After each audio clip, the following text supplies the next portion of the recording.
we're not here to exist to build up a bank balance. We're here to win flags. You shared a forward line with Tony Lockett. Yep.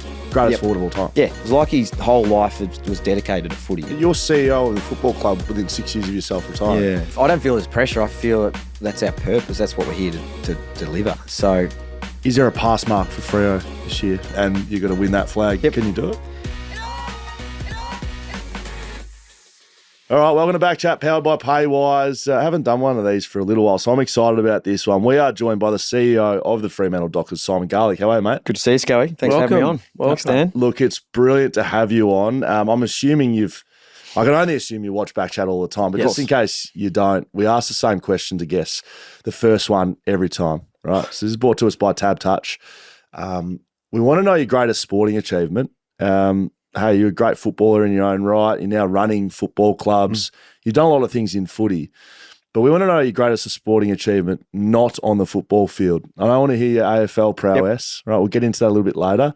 Want to know your greatest sporting achievement not on the footy field. I was a state beach flagger back in under nines. Can see that. Still got the medals at home. Still got the tan. Yeah, still got the tan. It's still going. I mean, Dan, what have you done? Yeah, I won't use my footy stuff just because it's too much to pick from. So cricket, in a grand final under 12 Stuart Hill Cricket Club, Right. 5 for 16. Okay. Was on a hat trick.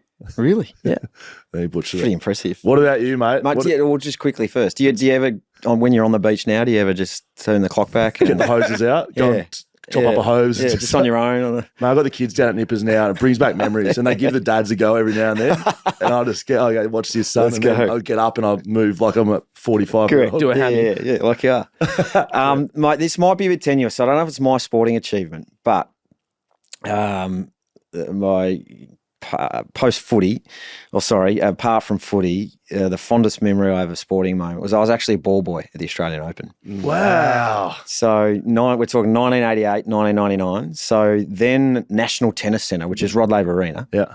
It was just because it was at Kooyong in 87 and then it moved to Melbourne Park. And a mate of mine's old man was a director of Tennis Australia, and he said, you can try out to be a ball boy. So we went out to this place in Bundoora where there's this big tennis centre. It's like the Hunger Games. There's like thousands of kids trying out, and you're rolling balls and catching, and you're doing all this stuff, running across nets. So like it was back in the day when you get selected for a footy club, you get a letter, and the letter's either you're in or you're out. And I got the letter and was in. Wow. And so then you rock up, $7 a day. So we got paid $7 a day plus some food vouchers. How old were you? So 13. That's a fair bit of money. Yeah.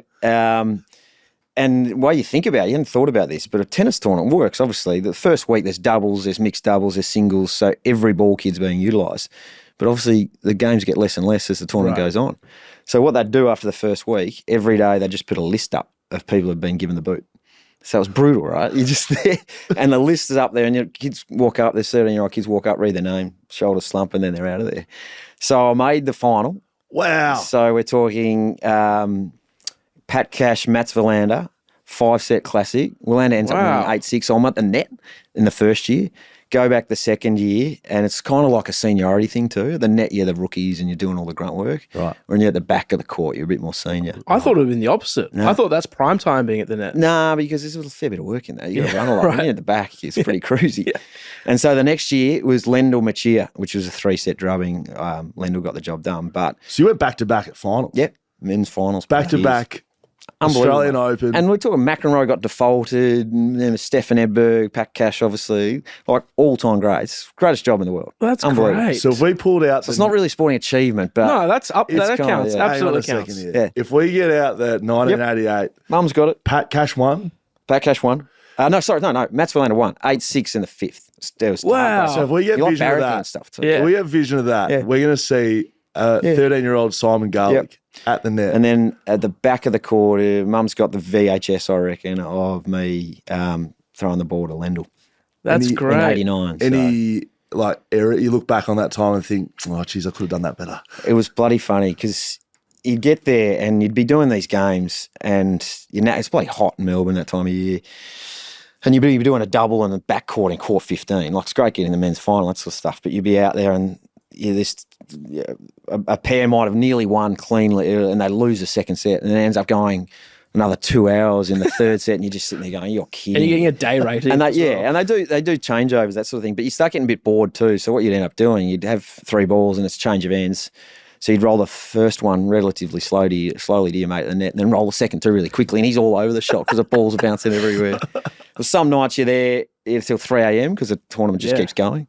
Mum and dad are picking you up and that sort of stuff. But, mate, unbelievable experience and memory. That's incredible. That's really quite good. We ranked these in the top. Okay. That's quite good. That's definitely up top 10, I reckon. Good fun. Yeah. It was good fun. Where did you grow up? Where did you? Yeah, southeast. I was born in Adelaide, but we moved to Melbourne when I was 6 months old. So I'm a Melbourne boy. Grew out in Glen Waverley, so southeast suburbs of Melbourne, which back then was the end of the train line. And then after that, it's basically apple orchards. So it's a lot different now. So it felt like you're in the country. So atypical upbringing. I call it spectacularly unspectacular in the sense that just on bikes all day, every day, just having a ball, playing every sport you can imagine. Unbelievable, fortunate upbringing with my family, brother and sister, had a ball. So it was a good time. So sport was a big part of it? Yeah. We weren't particularly sporty family. Mum and dad weren't. But like most Aussie kids then, that's sort of what you did with your mates. I was into everything. Played cricket, footy, basketball, tennis, you name it. Did you want to play sport as a kid? Like clearly you were it was pretty early. It was what drove every decision, and it was what every thought sort of went to, particularly at a young age. Loved golf. We lived next to a golf course, so I played a heap of that. And then sort of as it progressed and footy sort of came clear, I was lucky to play a couple of cricket. The second one was a couple of cricket premierships at school, which were awesome. I was an average cricketer, but got into the first for a couple of years there and had an awesome time that. What doing were that. you? Mate, I was a footballer playing cricket. I was a good fielder. I was an average bat and reasonable medium pacer. Good on the lip? Yeah, really good. Yeah, that was really good. That was probably my main asset, I'd suggest. Yeah, that's good. No, it was awesome fun. So you get drafted to the Sydney Swans, 1993, pick 49. I was pick 50, so it makes you a better player than me. Yeah. There's a bit of a scrap heap there in the 40s and 50s. Correct. What's the reaction from you and the family in moving to Sydney? It's a bit different. It was the first televised draft. So we could watch it. It was on the equivalent of Fox. I reckon it was Optus or something back then. I had a reasonably large night the night before. It was a Friday. No one else. Mum was home and she said, "I'll watch it with you." I said, "No, you go upstairs. I'm going to watch this alone." So I was, it's a bit different when you see all the no pylons or anything like that. Thought I was a decent chance, but I think there was only 60-something picks that year. I don't know. So it was getting towards the end. Pick 49. And it was interesting because it was still sort of fledgling the national competition. So there were guys like, I'm not going interstate. So my first roommate was Darren Gasper, and Gasper had a price on his head. He said, I'm going to want to stay in Perth. So you could put a number and say, if you draft me, you have to pay this. Is that right? So Gasper, the princely sum, I think it was like 75 grand, which at the time was like, that's unbelievable. Because he wanted to discourage Sydney from picking him up. And Sydney was a bit of a basket case at that time. They'd been sort of just, trading for players and getting everyone's, rejects, all that sort of thing. And that draft, I think Sydney drafted 8 to 10 guys. And so it was the first time they had a real crack, and then there was the plugger stuff and all that sort of thing. But, mate, it was awesome. I got a call from Barassi. So Ron Barassi was the senior coach 5 minutes after I got picked, and there was no equivocation from me. I wasn't like, I don't want to go to Sydney. I was, beggars can't be choosers. Pick 49. I'm like, get me up there as soon as you can. So that was unbelievable. So you didn't put a price on your head? No. I still tell people. So my first contract, I got a 3-year deal, base salary of 7.5 grand, 10 grand, 12.5 grand. Right. And there were match payments, but I think they were like, I think it was the days where you'd get, it'd differ depending on win-loss. Yeah. So I think it was like 1,500 a win and 750 a loss or something like that. And we weren't winning many games at Sydney. And I think I played 7 or something in my first year. But I remember thinking, I'm set here. And it was a Friday night and all my mates knew, because it was the first time it was a legislated base salary. And all my mates are like, you're shot tonight. You're earning 7.5 grand. Yeah. You're set. It doesn't feel like much money. No, it was no money. It's not a scary. We're going backwards here. And we were just talking about Sydney off air. Yeah. It's not a cheap place to live. Are you working a second job or something? No, I was studying. Look, it was there was the club were really good. As I said, they drafted. I reckon it would have been 8 to 10 guys in that draft, and had good picks with Gas and a few others in the early parts of that draft.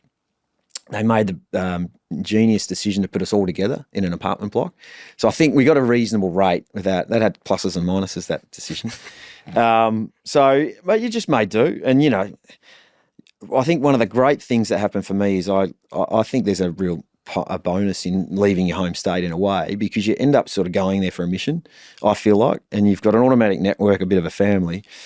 And not that I wouldn't have been any less dedicated staying in Melbourne, but I think some distractions go away, like your mates and, Thursday night we're going out and you might head off. It just felt to me like a great opportunity. And we got by, I was studying. It was that really interesting time too, because I had teammates who were working full-time, older guys, 28, 29-year-old, working full-time jobs, because we'd train at 5:30 in the afternoon. And Barassi would train us for 2.5, 3 hours, 3 days a week. And so I was a uni student. It changed very quickly, because what year was your first, Scotty? 2007. Yeah. So it was my first year's 94. By 97, it was full-time. It was like this cusp of time, which is really interesting, because I reckon there's some similarities between that and the W game now, because there's still part of some of our W guns who work, and we've got them on Thursdays now, but it's not full time. They're training at night, and I think we'll see that in the W game in a couple of years. It'll be you got to commit fully to it. But people's and you will know obviously more than us, given your position at Freo now, and people think that the W payment is so far removed. Men have been getting the men's game has been. But that's not that long ago that you guys weren't full time. No, that's right. Yeah, it's not that. And I feel like the pace with which we're moving the W game is really good. Yep. I think this. It's we want to do more. But you're right. It's not that long ago, and there'd been 100 years of the men's game prior to that point in 94 or 95, whatever it is. So we want to keep pushing the envelope and encouraging young girls to play and making the salaries reflective of the value the girls are providing, which I think we're tracking reasonably well. But I think we're going to see a really quick shift as well too, because it's such a massive part of our clubs and our game, and it's such a positive element, and the commercialities are starting to come through too. Yeah, which is exciting. So a couple of things there. Well, one, it sounds pretty similar to GWS with Breakfast Point. They had them all in an apartment. Yep. But like Ron Barassi, I'm researching for this, saw that you'd been coached by him. I mean, he's one of, if not one of the greatest figures in AFL. Yep. What was he like as a coach?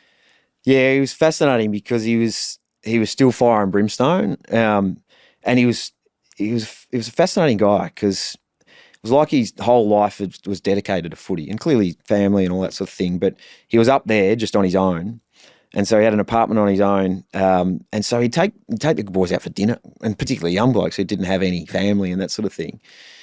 And you'd get these pearls of wisdom, and he was kind of really eccentric too. He was a different guy.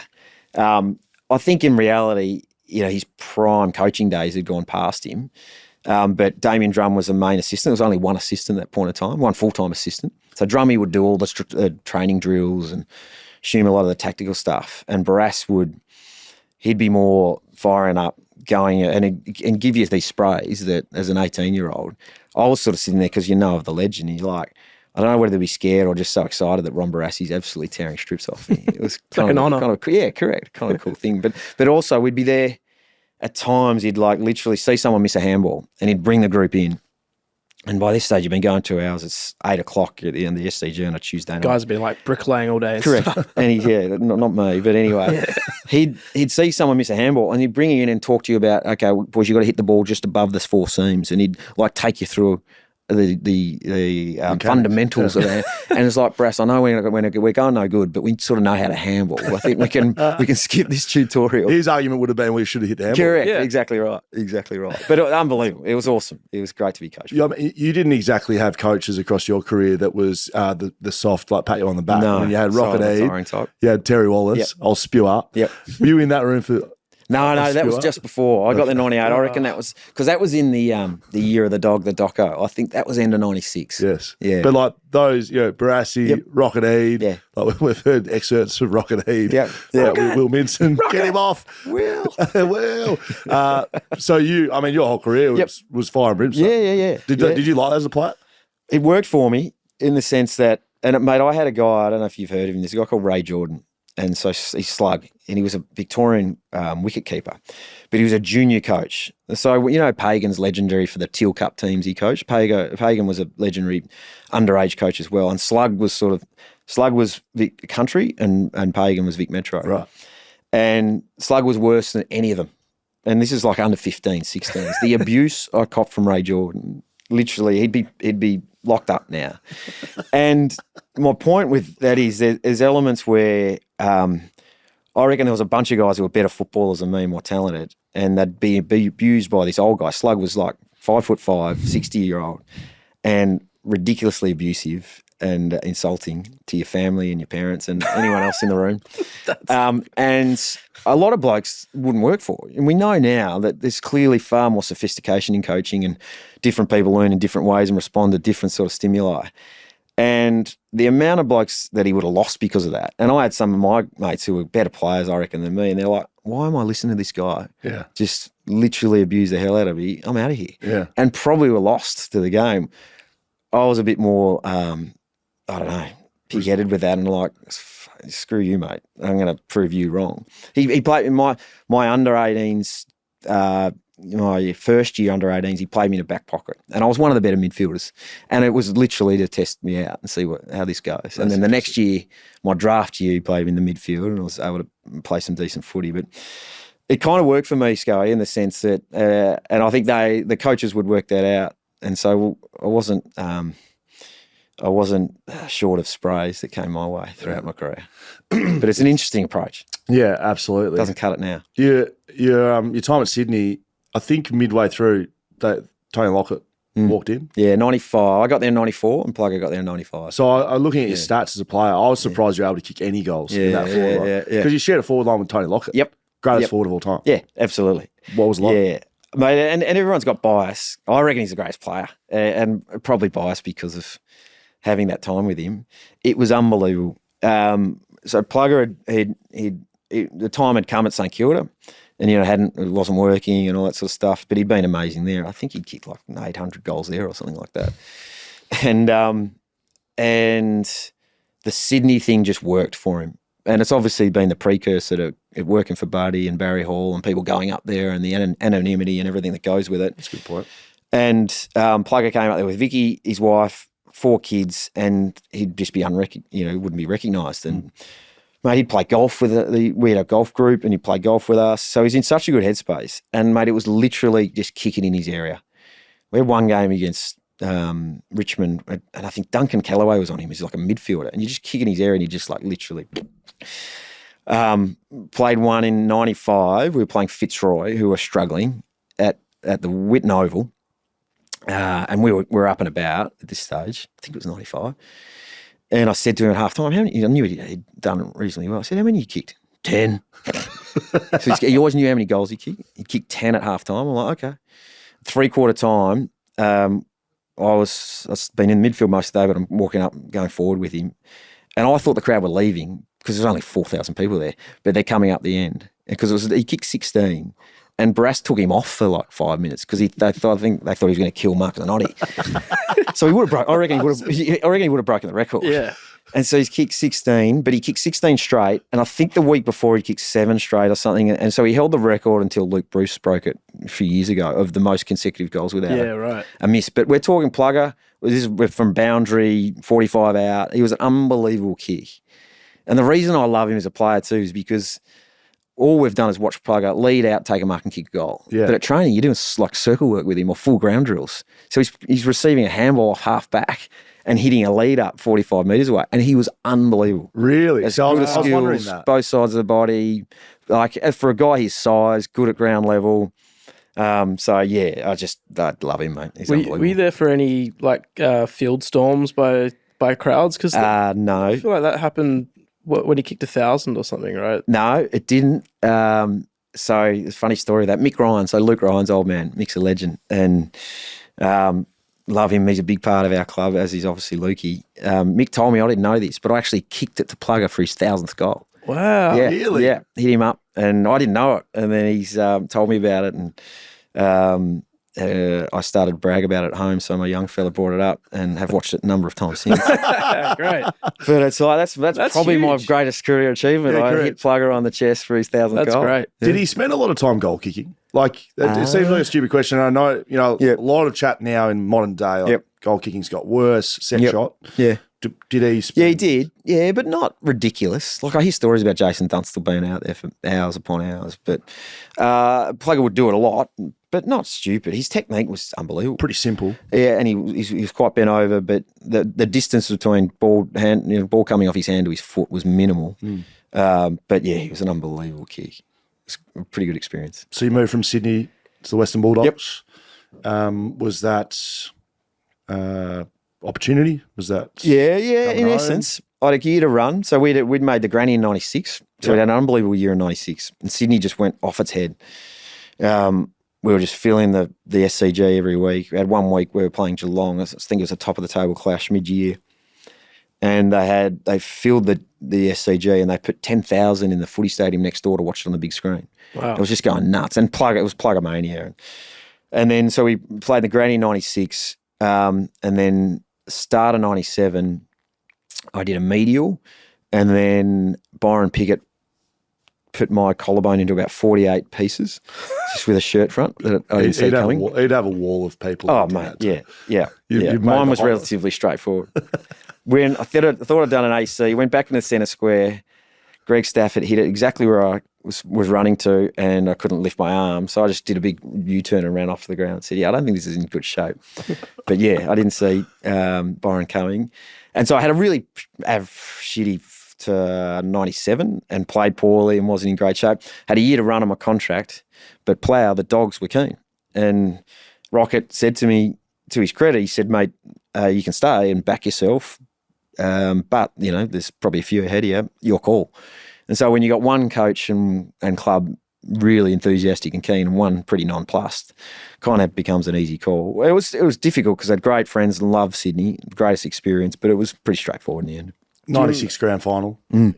That's the only grand final you play in. Yep. How do you look back on that experience?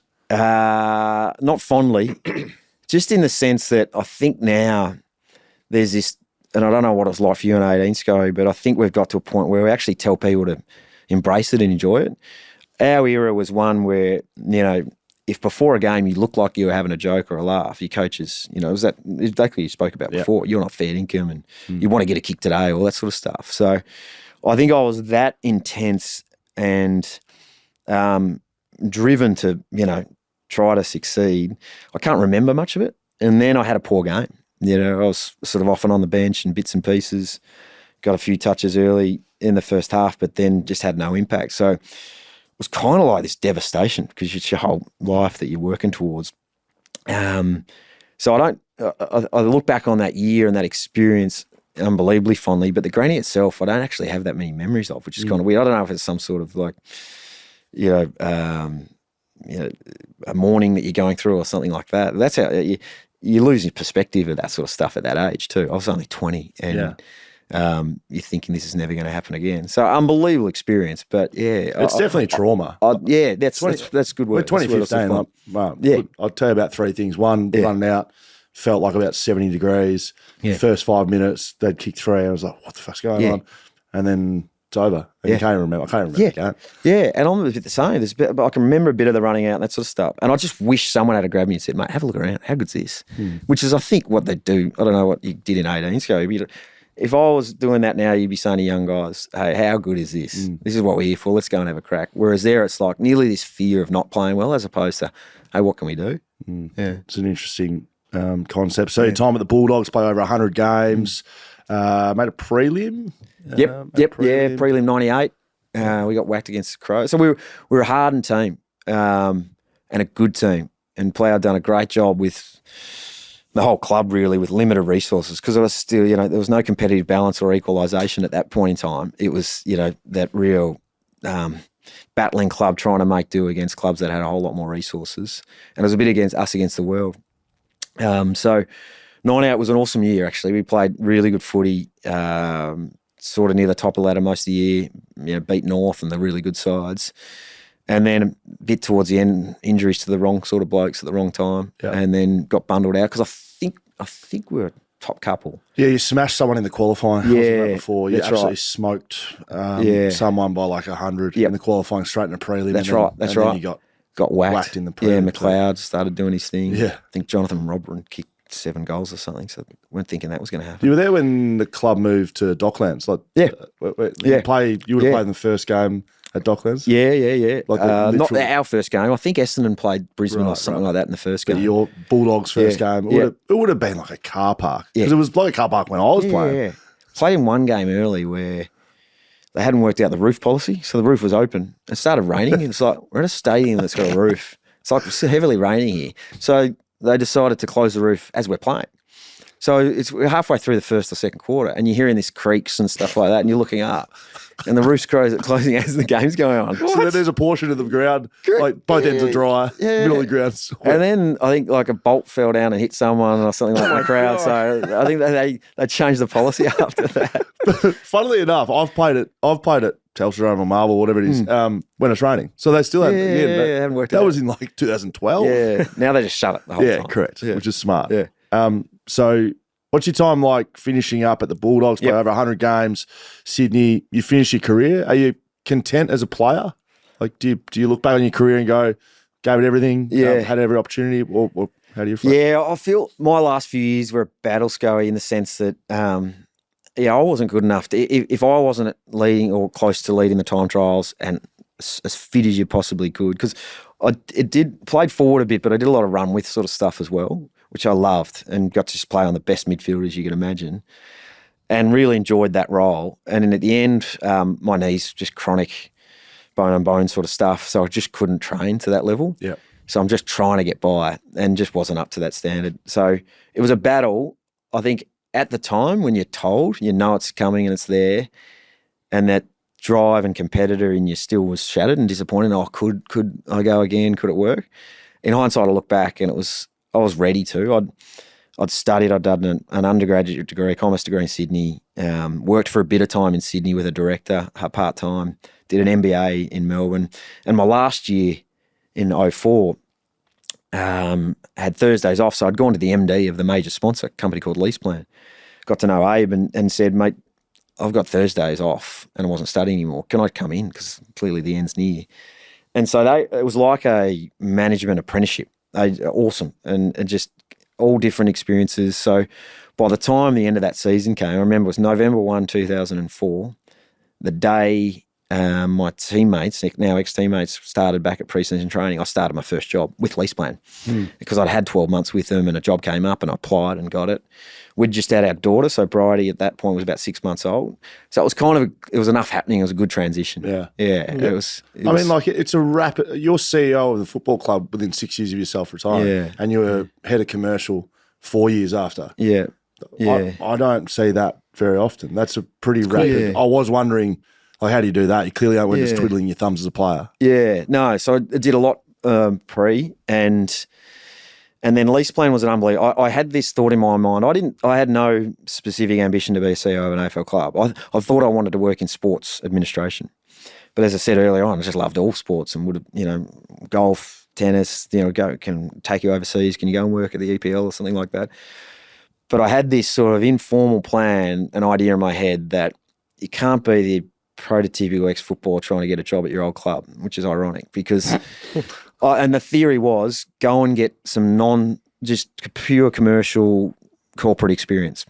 So I ended up having 6 years with Leaseplan, including that last year whilst playing, and it was unbelievable. They promoted me times before I was ready into roles that I had, I'd come home and say to Lou, I have no idea what I'm doing here.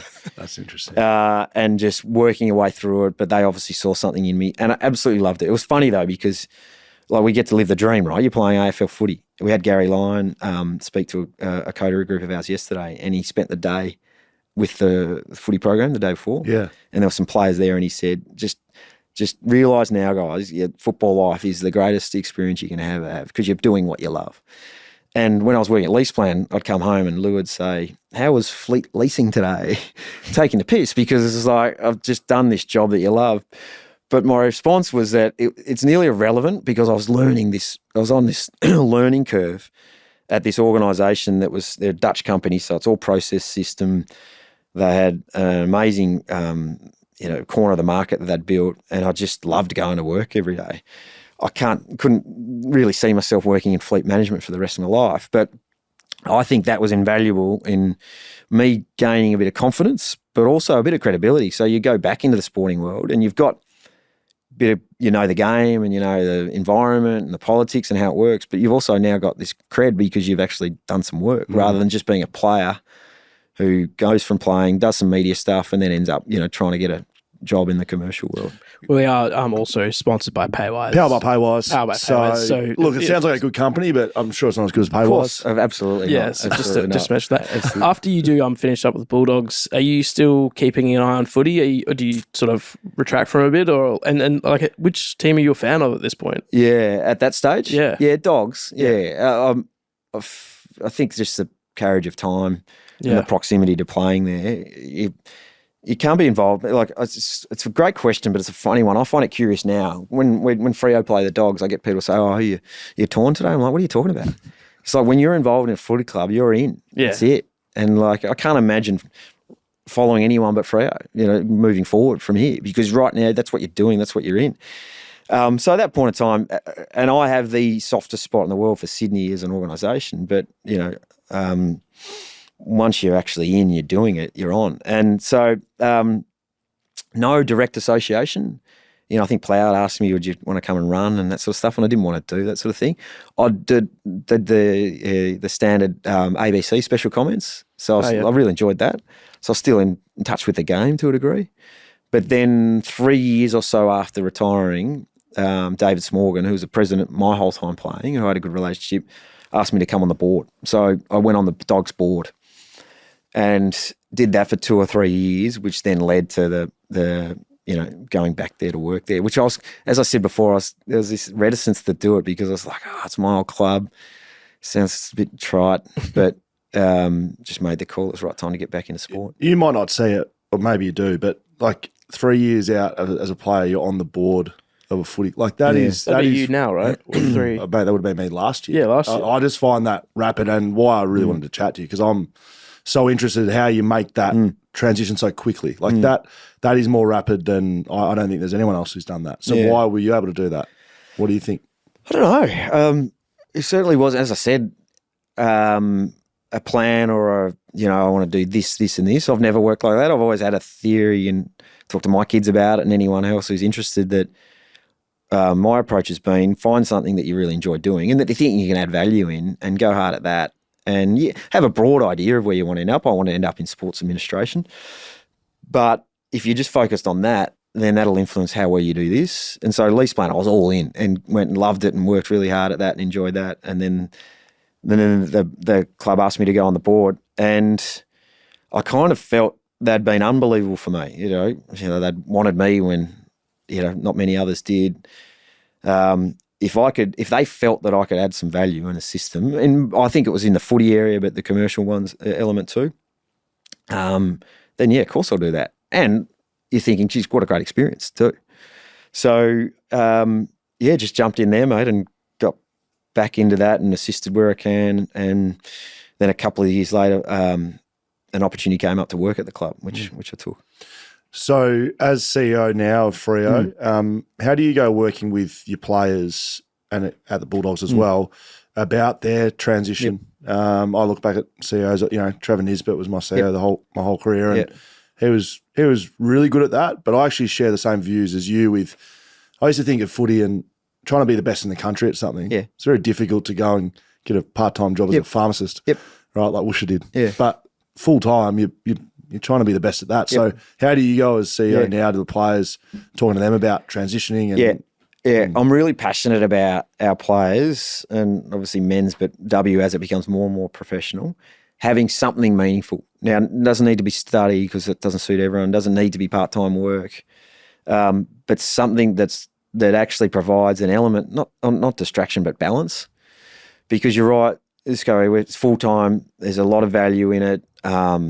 There's a lot of focus on it, but also we can only train them so often and so much before it becomes counterproductive. Yeah. So there is downtime, and rather than have that being spent thinking about the fact that you're in the twos or you're injured or whatever it might be, if you've got something to distract you and it's something that you're half interested in, then I think that actually helps you play better footy. I was an overthinker as a player. I used to prosecute every single thing and wonder how's that going to play out? What's my role? And so I inevitably played better when I was cramming for an exam or had an assignment due. And I look back on it now and think that's because you weren't thinking as much about it. I'd change my whole mental approach into how I played footy if I had my time again. But so we actually have a bit of a policy, and we want to continue to try and implement it. That, and I don't overplay my role in this at all, but just I get information back. Okay, so what's he doing, and why isn't he doing anything at the moment, and what can we do now? They're grown, adults, so you can't force them to do something they don't want to do. But I also think we've got a responsibility because the average career is 2.5, 3 years or whatever it is, that we've got to continue to help them, and we've got full-time resources, full-time player development managers and others. So what else can you do? What else is there? Because not all of them end up, 12-year premiership players go. Correct. How much if you're lucky. Yeah. How much contact do you have? Like, do you have those sorts of conversations direct with players, or like how do you walk that line of letting like where your place is with in your involvement with the player's life and career? Yeah, it's a bloody good question, Dan. Thanks. That's what he's here for. He doesn't say much, but when he does talk, correct. better than me. You're the opposite. It's a great question because I've been 5 years at Freo now, and just all about trying to get great people in their roles and those people to play their roles. So if you got a CEO, leaning in and asking questions and doing all this sort of thing, there's a real balance to it. I feel like it's really important for me to be across everything that's going on within our club, particularly our footy department, because it's our core business. It's what drives everything. So to be more ad hoc interactions with players, walking past, catching them in the car park. I always walk through footy to get to my office because, some of those ad hoc interactions, it's why I always, I travel most weeks because or pretty much all, because those discussions you're having in the meal room or you're on a bus or whatever. Now, I won't ever go near a player or anything like that game day and that sort of thing. But, if I bump into a player this afternoon as they're walking out of the club and I'm going in, how's everything going? How's that? What were you doing? That sort of thing. So and that's more of an encouragement and a query and that type of stuff. So it's it's a fine line though, because we've got unbelievable people doing brilliant work. So I don't want to step on their toes as well. Yeah. The first few weeks in the job at the Bulldogs as CEO, and I'm assuming now, 10 years down the track, do you look back and go, like, I had no idea what I was doing? Yeah. You just said it before. Yeah. Yep. Well, it was an interesting one because I'd been on the board and then been in that commercial role for 12 months, and Cam, my predecessor at the Dogs, had left somewhat unexpectedly. Thought he'd be in. I think they hadn't spoken to me about it, but I think there might have been a thought that I could have been a potential successor, but in a few years' time. And Cam had an opportunity outside of footy that he just couldn't say no to. So David, the president, again, sort of said to me, look, we're going to run a process. We've got an external recruiter. It's best candidate wins, but we'd be interested in you applying if you were up for it. And so 35, thought about that a lot because our industry's so public too, and when things don't go well, that sort of stuff can stick with you a bit. So I was thinking a little bit bigger picture. But then, reflecting on it, thinking about it as an opportunity, feeling like I've got a capability in that area, thought I'll have a crack at it. And then, got the gig. And then the sheer terror starts to set in. But I don't know, mate. It's always been someone who's willing to have a crack at something, and not blindly and irresponsibly, but thought I had the capability to do something. But it did feel early. Yeah. But also had a couple of good mentors and people who could assist and some really good support. But that's a tough gig. That's a club at that point in time that was around $12 million worth in debt. Small supporter base, lack of historical success. Our supporter base is in a region of socio-economic disadvantage. The western suburbs in Melbourne are a lot different to the western suburbs in Perth. So there are all these sort of inherent challenges. And that's why, when people don't quite understand equalisation and competitive balance, it's not not about disadvantaging the clubs that are strong and have had historical success. It's trying to make the competition even. And if those things started to come in 2013 or 14, and we pushed it really hard. Pete Gordon came back in his chair, and a few other clubs were like, we're no chance. You know, those clubs that have had historical disadvantages and challenges, and again, some of them through their own hand and all that sort of stuff, doesn't matter. You know, at that point in time when I started, we were spending $2.5 million less than West Coast and Collingwood on our footy department. This is in 2010. Yeah. And so, you know, we had one difference. recruiter. We had, you know, we didn't have a high performance department. We had one guy. And so you think about how are we going to attract players, retain players, and also prepare them to compete against that. So that I was very passionate about that competitive balance and equalisation. And then so to see the Dogs win a flag in 16, they're a template of how that's worked. And now they're going to be a strong club. Yeah, I did wonder how you looked at that because, again, being involved in a premiership, you don't win a flag from the year before the draft or getting a free agent the year before or getting a new coach.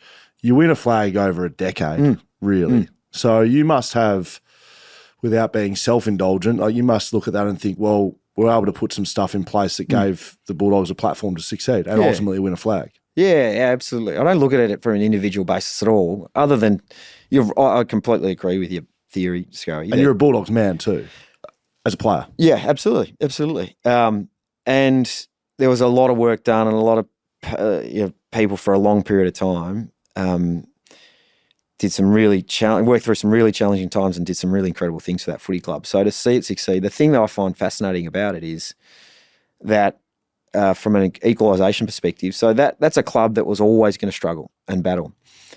They win it in 16, playoff in 21, have contended, which is the model, right? And it's what we're working towards doing.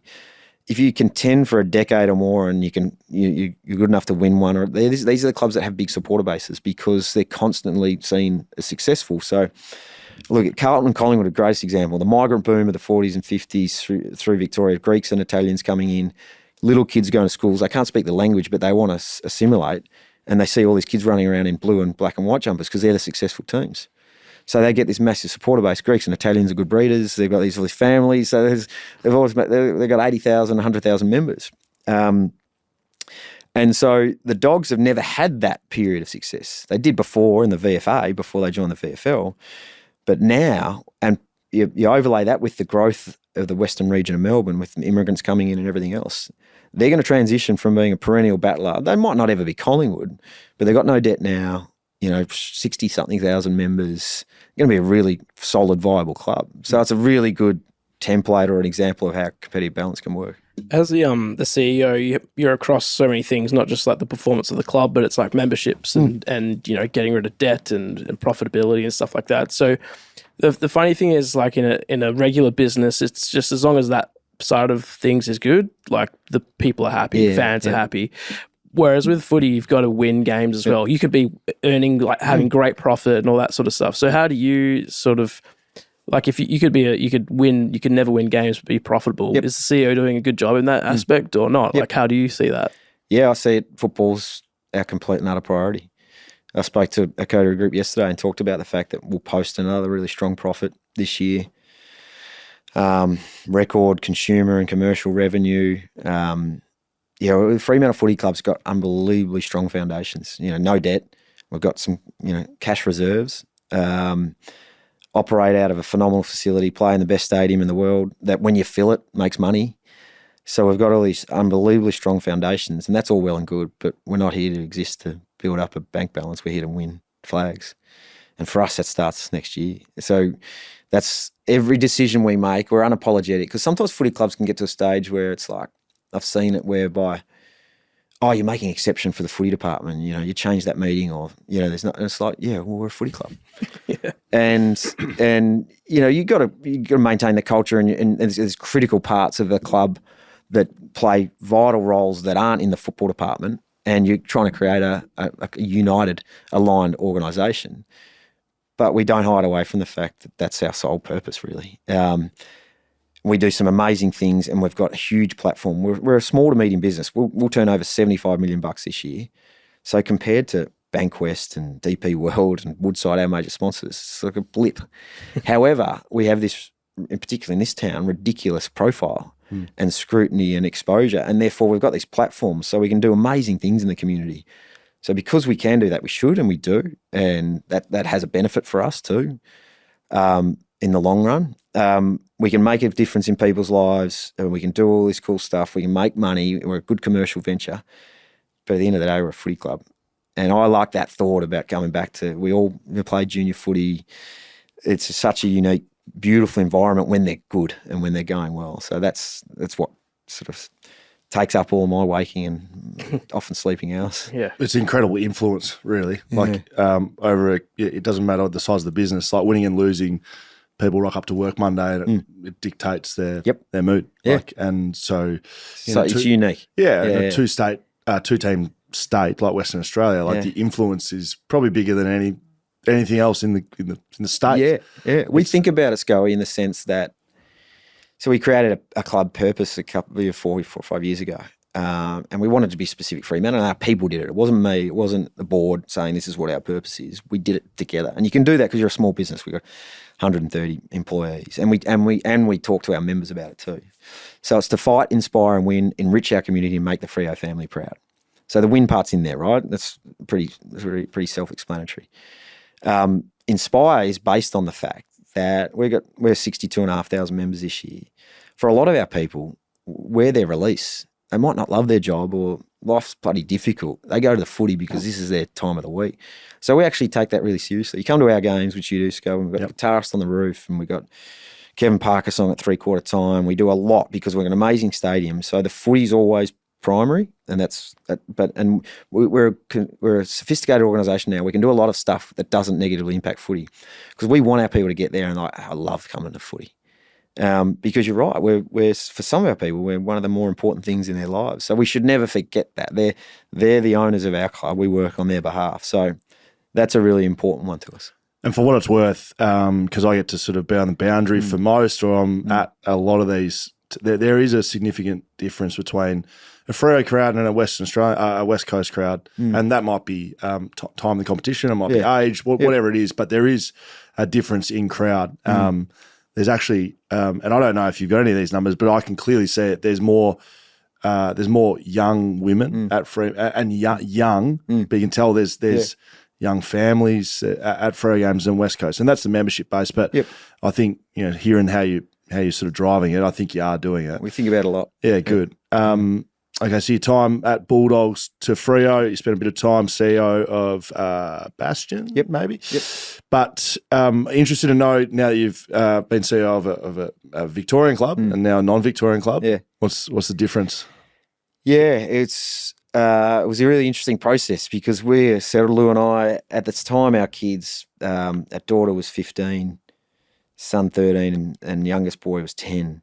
When the recruiter for the Freo job asked me if we'd be interested. And we're very settled in Melbourne, really enjoying the work at Bastion, family there, we're from there, and always had a real affinity with Perth and liked it, but, it's 3,000 k's away, out of sight, out of mind sort of thing from a work point of view. So I initially said no to the recruiter. And then he came back again and actually had a chat to Gil, who said, you should have a look at this club. And so I had to think about it and did a bit of research. And Lou and I had always been up for a bit of an adventure, but we probably thought, Bridie's going into year 10 next year, so it's too late. But had another sort of close look at it and looked at a bit like I spoke before, the fundamentals of the club. You got to remember too, the coach and the CEO had just been let go the same day at that period. So it's like, there's going to be a fair bit of work. There's a fair bit going on here. But the more I looked at it and understood it and dived into understanding the club and the environment a bit, I'd always note too that every bloke I played with at Sydney and the Dogs who's from Perth, to a man, came home. And I'd always sort of thought about that. And so Todd Curley, Daniel Bandy, Scotty Waters, Brad Wera, and I think there's like 20. I've never done the numbers, 20 or 30 or something like that. I think it's totally the opposite with guys I played from Adelaide. But I'm like, there's something in. I was born in Adelaide, I can say that. There's something in Perth. So you're a Crow eater. There's something in it. No, I'm a Sandgrover, mate. And so we knew it was a pretty cool place to live. We'd been here for Curls' wedding and in 2000 or whenever it was, that sort of stuff. So I started to talk to Lou about it. I said, this might be something in this. So ended up, we both agreed, okay, I'm going to go in the process. And I said to Lou, though, I'm going to go in the process, but it's not go in the process and see if we get it and then make a call, we're in. She's like, yeah, absolutely, we go. So anyway, go in the process, come over on a Saturday for an interview. I had a flight back on the Saturday night, 3-hour interview, felt like it went well. Dale, who was part with the recruiter and a few other board members part of the panel, said, do you mind staying for 10 minutes because I just want to have a chat. And I said, no problem. I was due to get on a flight back. He came back out and said, look, we're pretty keen to have a chat to you. Would you stay overnight and we can talk a bit in the morning and show you around? I said, yeah, that's fine, no problem. So changed flight, get back to the hotel, ring Lou and say, babe, I think we got the job. And she's like, oh, fuck. And I said, hang on, haven't we had this discussion? And she's like, yeah, I just wasn't ready for it just yet. And it's been awesome. Just from a whole family experience point of view, the club, you couldn't fall in love with the place anymore. There's something in our place, despite the fact we haven't had the ultimate success, the people there, long before any of us is awesome. So when you ask about the difference, I think it's hard to make distinction between a Victorian club and a two-team town Western Australian club. It's all clubs are really different. There's the base fundamentals of a footy club that are interchangeable, but there's something about the footy club itself and the challenges it had. I think coming in at a time when ostensibly all the other clubs who vote like we did on Tassie to bring a new club in 1994 said, yep, we need another team in Western Australia as a code, but we don't want another one of them because West Coast are already 1-2 and we're powerful. So if you look at the concessions that we've granted, nothing before or after was like it. And I think Wayne Jackson was on record as the CEO at the time saying, yeah, we cut too far with that. So it's a club that it's working class from a port town, never had anything easy handed to it. And I think that's kind of cool, and that's the way we sort of want it. We want to succeed off our own bat. And I said to you though, Scully, the differences between my experience as a CEO were everything I told you about the Dogs in terms of the challenges that didn't exist at Freo. And I think there's a bit of a mentality at our footy club because West Coast had been and have been such a strong organisation, have done amazingly well, that we're the little brother here and haven't quite succeeded. So I walk in and say, hey, we've got everything we need. As I said, no debt. This facility's unbelievable. Look at the stadium we play at. Supporter base that is unbelievable, as good as any, and just waiting, wanting it so badly. It's like we've got everything we need here. And so that I sort of recognised that through the process, and it was reaffirmed as soon as I started. I'm like, this is awesome. What an opportunity. So it's 2019 you start. Yep. What month of 20, like is it from day one of 20? Because you would have walked straight into COVID, right? So I got here November 2019. Lou and the kids got here January of 2020 and then March. Yeah. We had in our first board meeting, one of our board members, to her credit, Andrea, said, oh, this pandemic thing that's coming, it's serious, it's real. And I think like most people are like, yeah, I've heard about these things before. And then literally 6 weeks later, we're standing people down, not knowing whether that's the club or the code's going to get through. Yeah. Come into it was kind of fascinating, Dan, because it was like, I'm sitting there thinking strategically, and I was looking at the current strategic plan the club had in place and the purpose, vision, values, all that sort of stuff. Excuse me. And and then it switches on a dime and it's just survival mode. Yeah. And we're working with everyone. So you don't think about any of the proactive strategic stuff. You're like, how do we get through this? And are we going to play games and all that sort of thing?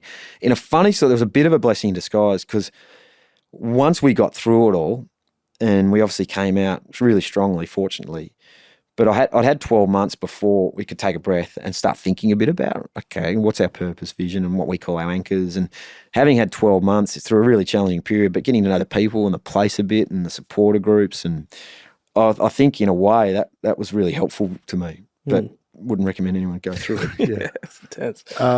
Do you grab a drink of water, give you a little bit of a break? But I look at Freo and not being from here, it doesn't take too long to kind of see that the bigger brother kind of stuff that goes on with West Coast a bit. And really, whether or not you think I'm right or wrong, but really it revolves around success. Yeah.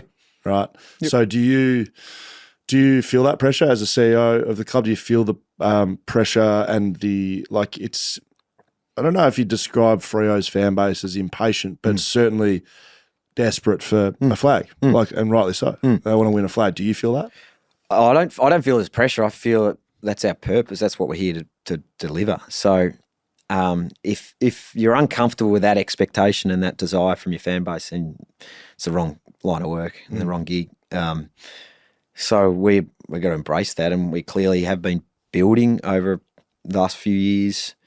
We think we've got an opportunity to contend, so expectations going to rise, and it's not just our fan base or broader media or whatever it might be. It's us. It's internally, and JL spoke at this function yesterday and talked about us getting in those situations and wanting to be in those situations and dealing with that pressure and expectation as well as we can. So it's the dynamic between the two teams fascinating, because I found that when I started, we as a club, it was nearly like there was an element of fascination with West Coast and what they're doing.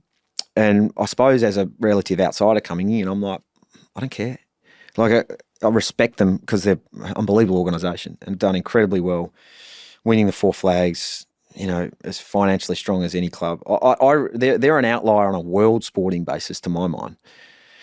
So we'll be respectful of them, and we'll be interested in them and what they're doing, but just like we would be of Brisbane Lions or Adelaide Crows or the New England Patriots in terms of fan engagement or whatever it might be. But we're not going to obsess about them. We've got a different course, and it's ours. And we came in a different time, in a different place, in different circumstances. So we as a club are charting our own course, and we get it, and we understand the links to them because they're there, but we ain't obsessing over them in any way, shape, or form, because we're in charge of our own destiny. You're in the 5th year of your strategic plan from 2021. A part of that was what you've spoken about, the anchors that you guys live by, and you made that really public, like what the footy club was about. But also a part of that, you set some measurable goals, 80,000 members, the flag. So I think you've got to jump about 17,000 this year in membership, and you've got to win that flag. Yep. Can you do it? Yeah, we believe so. The membership stuff will be tough. It's funny, Scully, we set ourselves a strategic plan, and then we talked about the notion of making it public, and we were like, well, hang on, it's I think sometimes in footy clubs you can lose a bit of perspective, and people in senior roles start to see them as their own organisations, and lose a bit of the side of the fact that we're running this club on behalf of these people who we talked about before, who it's really important to them. And so in a way they're our most important stakeholders. They're the shareholders of the club, essentially. And so if we've got this plan that we're really enthusiastic about, of course we should talk to them about it. We've never done that before as a club. We should tell them what we're trying to do and how we're trying to go about it. But we knew there's risk with that. When we did it, I think, one commentator was like, this is April Fool's Day, obviously, because Freo are never going to succeed like that. So you put yourself up there, you're going to get criticism, which we get and understand. But Brendan Gale famously. Yeah. It was literally laughed at in his face. Yeah, correct. And I think that there's still a lot of clubs who don't do it, but it's more common now. And I just think it's the right approach. And we certainly felt like it was for our club, that we put ourselves out there and set some really challenging goals. And we want to and are striving to reach every single goal. There's a couple we can't because they were over multiple years. But we also knew there's a chance that we weren't going to tick every single box. But we also felt, and we go back to that purpose, and the final line in the purpose is make the Freo family proud. It sounds a bit naff and feel-goody, but it's also to fight, inspire, and win, enrich our community. We feel like if we can achieve that purpose, then the results will look after themselves. Now, that's not letting ourselves off the hook at all. We won't hit every single marker, but we are, because of the aims and aspirations we've had, we're a better organisation and we're going to be better placed. The membership one's a fascinating one because it was 80,000, and the broad membership numbers in the AFL world are really a vanity metric. And there's some clubs who add a few in there and there's some who don't. Ours have got a lot of integrity in them. We don't add a lot of comps and stuff like that. No. It's kind of funny. But you know what we do have? That happens. Yeah, absolutely. It does. Absolutely does. And so there's options for us to do that because there's other mops who do. But the other thing that we're really interested in, and this might sound like rationalisation, but we have a member show rate. So last year, members to people who turn up, to those that turn up to your game was 79%. So it's the highest in the league. And we also have members who engage on a whole bunch of different metrics in the top couple in the competition in terms of their engagement. So we want to get to 80,000. We're aiming to get to it. It's a significant step for us next year. But we also think the foundation and the connection we have is that when we have that sustained success, we won't have any trouble building on that basis. And the premiership one's a fascinating one too, because you have these little junctures during a period where you got to make decisions that might aid you in the short term but could cost you in the long term. And the shooter, Lockie Schuart's one, who I know was on here, and we love Shooter, he's a star. He was contracted for another year, so we could have forced him to stay in that contract. And it probably would have helped us, really, in the shorter term. He's a good player. Great player. But we end up getting Collingwood's first this year, as well as their second last year, which ends up being part of Cooper Simpson, who we think is going to be a really good player. And so the shorter term decision to help us probably win it in the short term would have been to force Shooter to stay to his contract and hopefully talk him into staying for a longer period of time. When you look at it in the cold hard light today, the better thing for us in the long term was to do that deal. And so we think whilst the flags are our priority and we're not stepping away from that moment, we want to deliver that in this strategic plan. The absolute driver is us being sustainably contending for a decade. And the precedence is there. Geelong, probably the best example, Sydney, West Coast did it, Richmond, Hawthorn, where they bucked the competitive balance equalisation trend, contend for a decade, and get the luck at the right time. You were there 15, things work 18 because you were there and you were contending. We as a club have the only consecutive final series runs we've had is 4 years running from 2012 onwards. So that's been our patch. Yet we're as strong as we are in all those measures we talk about. So foundation's good. We're determined to give ourselves a chance to contend for a decade or more, and that's where it drives all our decision making. Clearly, you think the list build, the list is where it needs to be. And looking at the list build, you've got this core of guys you've drafted: Brayshaw, Sarong, Tracy, Young. Amos, Young. The list could literally go on. And they're probably over the space of 4 years, and we've seen really successful drafting periods there. But of late, you're now adding to that with probably some of the higher profile free agent / acquisitions in draft. Luke Jackson being one of those, number one draft pick, premiership player at Melbourne, and then you get him, Shea Bolton this year. So the list, looking at it, you guys, clearly you're happy. You must be happy with where that's at. It doesn't mean performance, but no. And you add in Clarkey came in as well too. Sharpie last year. Where we think we're at that sort of inflection point where drafts are really important, and we're absolutely pumped to bring Murphy Reid and the other boys in this year. However, with 3 first-round picks, we used 2 of them to bring Shea in because we think he can really help us. So. Really pleased with how it's tracking, but there's still work to do, Scully. That's constantly sort of talk internally, but to our members and fans as well too. Because sometimes I think people can, and there can be a narrative in the media that it's rolling, it's happening, but we can't take that's such hard competition. And we've seen Geelong win a flag and then miss finals. Collingwood win a flag and miss finals. Clubs that are as strong as you could see. So we've done nothing yet. And our list hasn't achieved anything that it's hoping to do so. So we think we're well placed, but Wolsey and the team and Joey Brody and the guy, we're constantly thinking about how we can continue to add to that and looking ahead too. Also, how important is it to make and I think win a final this year? Is that feels very important for this group? Yeah, I think so. Yeah, absolutely. It's important for our club, and that's what we're aiming to do. I think clearly the disappointment, we were really open about the disappointment with the way we trailed off. We improved a lot this year in terms of consistency. And so we had really 3 games throughout the year where we weren't competitive in a game. One of them Derby, Sydney, and a Dogs game over in Marvel.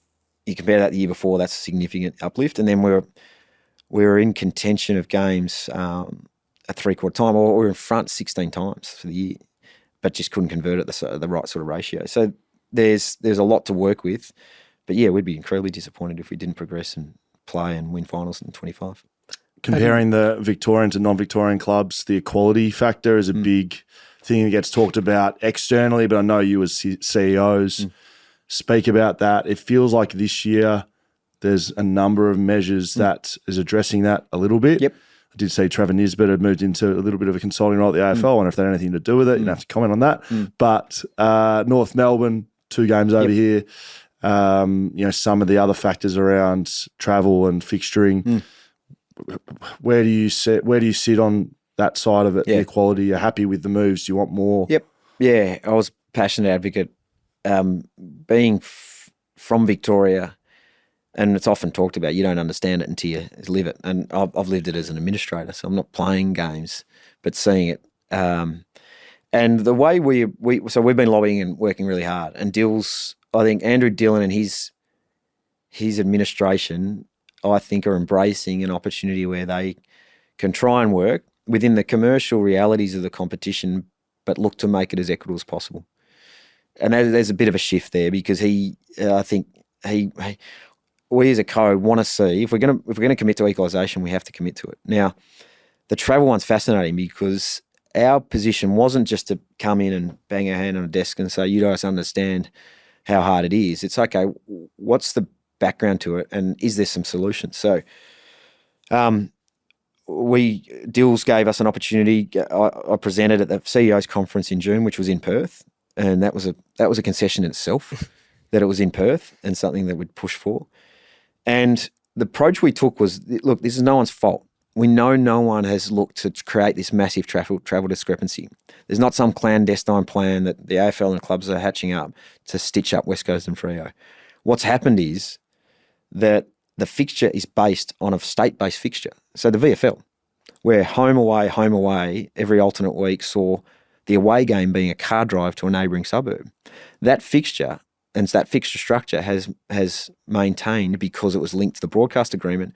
But we've now got a competition where there's 2 teams in Perth and 3,000 kilometres away on the East Coast. So it's actually not fit for purpose. If you look at the states, and we showed a model where the NBA, there's teams dotted out throughout Middle America. So Alice Springs can't sustain a professional AFL team. So there's not going to be teams throughout middle of Australia. So there's no significant travel discrepancy in American sports. And there's certainly not in the EPL because it's, the size of Victoria. Our code is unique because there's a big desert in the middle of it. It's so big, and the history of it. So as soon as you come into it saying, no one's done this on purpose, we're not blaming anyone, but hey, look at the numbers. And this is the facts. So West Coast and us travelled 54,000 kilometres last year, Bulldogs 12,000. Essendon had 11 straight weeks during the middle of the year without leaving Victoria. So it's 3 months. So for our club, you can't comprehend that. Collingwood, 15 in the last 17 games in Victoria. Carlton, 17 games at Marvel and the MCG. Flew to Adelaide twice, Sydney twice, Brisbane once, and Perth once. So the discrepancy is so significant, but there's not an easy solution because we've got this fixture based around the broadcast agreement that's hard to change. That's my next question. So how do you fix it? So we provided some options and some solutions where it was requiring the Victorian clubs to have one less home game, if you like, traditional home game. So we started to get away from the traditional home and away game notion and more home state games because the Victorian clubs essentially have 17 or 16 home state games. We, the South Australian and Queensland clubs, New South Wales club, have 12. So we went to them and said it'd make a significant difference on all the modelling we've done if we had one extra game in WA. And we're the most disadvantaged. Queensland clubs are as well, but not to the same extent. So we had a model where it would be on a rotational basis where the Victorian clubs would once every 5 years have one less game because you just do 2 a year. And then we talked about what it would look like from a financial model, how we could make it quite attractive because of the arrangements we've got with Optus Stadium. And that's when the North Melbourne scenario started to come to light, and they looked at it as an opportunity. Their arrangement with the Tasmanian government finishes in a couple of years. They're a club that has challenges like the Dogs, where I talked historically. So they saw an opportunity and have done a great job. And it essentially achieves the aim we were looking for, which was an additional game in WA. And if you look at our fixture closely now, we start away, but we've got the next 3 weeks at home with an away derby. We stay in Perth for all of June. We've got these little blocks that we've never had before because one game makes a difference, particularly when it mixes in with a bye or a derby, and that sort of thing. So it's not the panacea. We were never looking for it to be equitable because it can't be because we're where we are geographically, but we were just looking for a slight decrease in the disadvantage, which we got a great hearing from. We presented to the CEOs in June, the Commission in September, and there was a genuine openness to seeing, what can we do here, which I think is a bit of a shift in that sense. The blocks are the big one. Yeah. And as a player, yeah. It's not, like you said, you're never going to play 17 home games in Western Australia. It's not going to happen. Literally not going to happen. But if you can have a 3-week block at home where you don't have to travel every week, that makes, it's almost like a buy, really. And it's not you don't know unless you've done it. But I'd been suggesting as a player, why don't we just go to Queensland for 1 week and play Saturday? And because of COVID, we're now sort of starting to think, we could do that now. But 10 years ago, I was like, what do you mean saying Queensland? How are we meant to bring all the stuff? Where are we going to train? Yep. It's like now because of COVID, people are more open to it. A little shift, a little bit about North Melbourne to Tassie. Tassie's coming in, 19th team. Are we 5 years, 10 years, never away from a 20th team? It's a good question. Don't know. It's a hard one because people talk about the dilution of talent. And again, some of these inherent challenges with the structure of the code are based on the fact that there's not an evenness to spread of teams. There's all these teams based in Victoria. And so it's clear that's not going to change in the short to medium term, if at all. So the thought around a 20th just to even it up makes sense. The big question is that, is it my job to worry about, Scully, is where and how and when. So it's a tricky one. It's going to be difficult for a West Australian CEO to advocate for a 20th team in Western Australia, so I won't make you do that. But no, thank you. But it'd give you an extra couple of home games. It would help the travel element. There's no doubt about that, Scully, but it's certainly not something we're advocating for. So I just find that funny. It's just an awkward position you made. It's very funny. Do you want another team here? What's the as we probably kept you too long, mate, but not at all, we mate. really appreciate it and it's been incredibly interesting. Bit more holistic again. What are the biggest challenges facing the AFL and probably specifically a new CEO and Andrew Dillon? Like, what do you see as his biggest challenges? Well, first of all, I think we're really well placed as a code. And one of the discussion points we had when we were talking about the travel scenario was that examples like it would have been very easy for teams and tempting, I would imagine, like West Coast and Collingwood and Hawthorn, those that are incredibly strong financially, when the league talked about competitive balance and equalisation, to say, no, we're okay. But they saw the bigger picture and saw that if we're a strong code, if there's evenness in competition, uncertainty of result increases eyeballs and interest, all that sort of stuff. You guys know all that really well.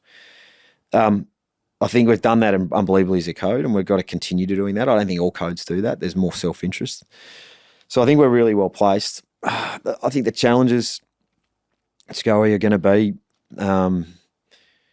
the proliferation of entertainment options, attention spans, different types of media.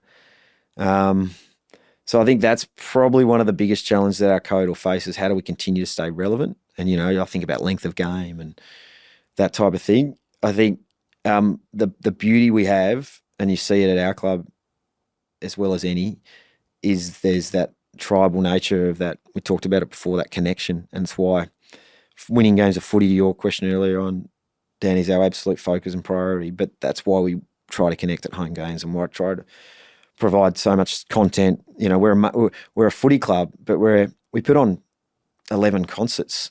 We averaged 46,000 last year. We're fourth in the comp. So that's 11 concerts every second week throughout winter. So we're an entertainment company. We're a media company. You guys are killing it. So the industry has all these different opportunities. So how we continue to be relevant in the modern world is a big challenge, one we're really up for. And the relationship we have with content creators and that sort of things, I think more of an opportunity than a challenge. So, there's threats everywhere, but I think we're strong enough as a code to make sure that we're thinking about them, but focusing on what makes us better and stronger. And I just think it comes back to that connection. I look at Auskick as a product. I grew up in a Catholic household. I used to go to mass every weekend. Don't go as often these days. But, the dilution a bit of that formal religion, but you go to an Auskick centre on a Saturday morning and that's where the community get together. Used to be, meet at the church on a Sunday. It's now Saturday morning over the, sausages and the kids having a kick of the footy. So So we as a code and us as clubs, if we can continue to make sure we've got that connection with our fans and supporters, they feel part of something. And obviously the best way to do that for our guys is to have success. That's where I think the opportunity lies. Do you think the AFL looks at the NRL as like a competitor in what, because it seems like there's things where the leagues copy each other on certain things. Yeah, definitely. But I mean, I've watched one rugby game in the last 3 years. So it's like over here in WA, it's different. Like we just don't care. But like I reckon the rest of the states probably have a bit more interest in the NRL. Yeah. Such a different game, and the basis of their strengths are so different because they're essentially in 2 states, and they've got this ginormous product in state of origin that's weird as well too, right? Because it's so powerful and nearly supersedes the premiership, which is the be all and end all for us. So there's all these differences, but just given their sheer size and their ability to attract fans and supporters, they're absolutely a competitor. And so watching them, like we talked about before about West Coast and us, and thinking about what they're doing, that's interesting, that could work. Gather Round was essentially based off Magic Round, right? And so if they're doing things well and we think it could be applicable to us, then no issue with that. But they're absolutely a competitor. We've got to think about that. You guys would, my kids love EPL and NFL and NBA and that sort of thing. So there's ways to coexist and embrace it, but you've got to think about them too, as hopefully not taking too much share off us as well. 2 last questions.